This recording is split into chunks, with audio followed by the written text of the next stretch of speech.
people who have explosive on switches who don't feel bad. Okay, the people who show up feeling bad have explosive on switches, and the reason they came to see you is because they have broken off switches. So once they turn it on, they can't turn it back off. Right?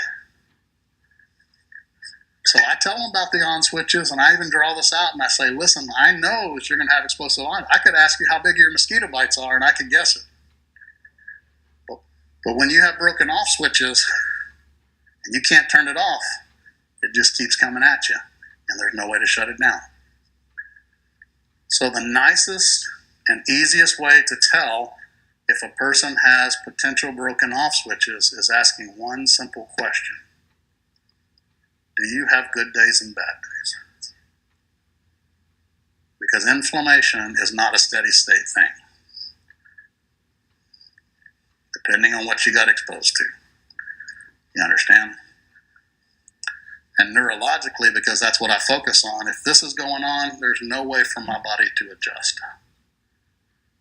There's no way to accommodate, because I don't know whether I should accommodate for the good or the bad. So your job is very simple. If they have broken off switches, let's give them alternative off switches. Make sense? I add a new one, SOCS1. I want you to look at this. The SOCS1 is a member of the STAT family, signal transducer and activator. Here's what's interesting.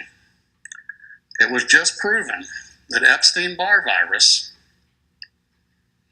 contains the entire genetic makeup for a faulty SOCS1. So I'm going to have to tell you that I was wrong. I used to think that Epstein-Barr was just there because somebody had chronic fatigue. If you didn't feel good and had inflammation, Epstein-Barr showed up.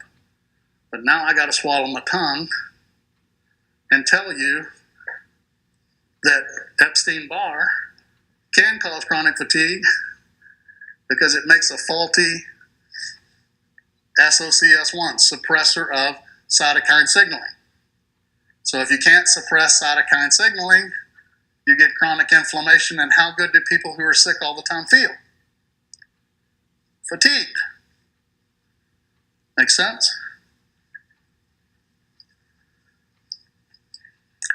STAT4, tumor necrosis factor, CTLA4, and DRD2 is thrown in there because it'll tell us about naltrexone response and how effective it may be should we ever need it.